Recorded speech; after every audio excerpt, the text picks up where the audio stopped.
$2 500 par mois pour ce 5 pièces de 140 mètres carrés, refait à neuf et surtout avec une vue imprenable sur le Bosphore. Ce couple d'Américains venus de Los Angeles pour s'installer à Istanbul est tombé sous le charme et pour eux la capitale économique turque reste très abordable.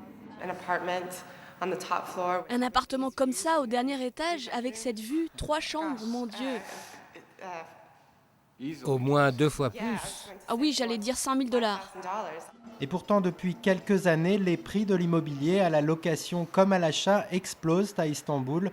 Dans certains quartiers, ils s'alignent même sur ceux des capitales européennes.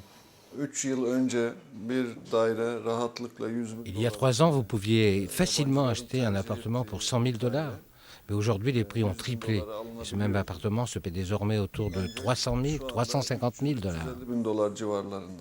La flambée des prix est particulièrement sensible dans les quartiers du vieux centre européen d'Istanbul, comme à Galata ou Cihangir, des quartiers longtemps délaissés par la bourgeoisie, mais qui vivent ces derniers temps une véritable mue démographique, aux dépens d'ailleurs des plus modestes.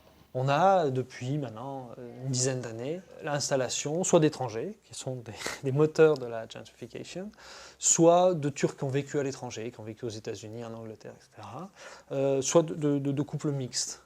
Plus en périphérie, c'est la mode des compounds qui fait fureur depuis 10 ou 15 ans chez les nouveaux riches turcs et certains expatriés.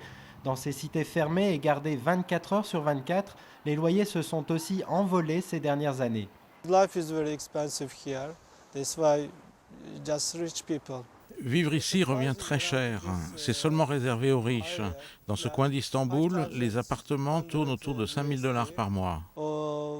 Just for flat. D'après les spécialistes, la fièvre immobilière est loin d'être retombée à Istanbul. Une loi vient tout juste d'être votée en Turquie pour encadrer le crédit immobilier et le rendre plus accessible. Nul doute que cela va encore faire grimper les prix.